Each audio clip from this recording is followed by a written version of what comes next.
দীর্ঘদিন থেকেই ভোগান্তির অপর নাম ভূমি অফিস। অপর্যাপ্ত তথ্যে নানা বিড়ম্বনা নাগরিকদের নিত্যসঙ্গী। এবার সে অবস্থা পরিবর্তনে উদ্যোগ নিল নতুন সরকার। ভূমিমন্ত্রী মিজানুর রহমান মিনু এবং প্রতিমন্ত্রী ব্যারিস্টার কায়সার কামাল দায়িত্ব নিয়েই তথ্য সেবা সহজ করতে কঠোর অবস্থান নিয়েছেন। ভূমি সেবায় সরকার নির্ধারিত ফি সাধারণ মানুষের সামনে স্পষ্টভাবে তুলে ধরতে দেশের সব উপজেলা, সব সার্কেল, ভূমি অফিস এবং ইউনিয়ন ও পৌরভূমি অফিসে দৃশ্যমান স্থানে স্থায়ী সাইনবোর্ড টাঙানোর নির্দেশ দিয়েছে ভূমি মন্ত্রণালয়। সাইনবোর্ডে সেবাভিত্তিক ফি তালিকা প্রদর্শন করতে সব জেলা প্রশাসককে নির্দেশনা পাঠানো হয়েছে।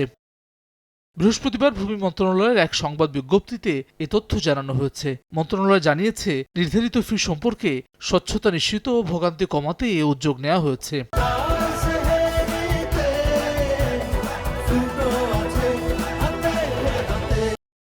এতে নামজারির কোর্ট ফি 20 টাকা, নোটিশ জারির ফি 50 টাকা, রেকর্ড সংশোধন বা হালকরণ ফি 1000 টাকা সহ সর্বমোট 1170 টাকা রাখা হয়েছে। এছাড়াও খতিয়ান মৌজা ম্যাপের ফিও উল্লেখ থাকছে তালিকায়। অতিরিক্ত ফি দাবি করলে হটলাইনে অভিযোগও করতে পারবেন নাগরিকরা।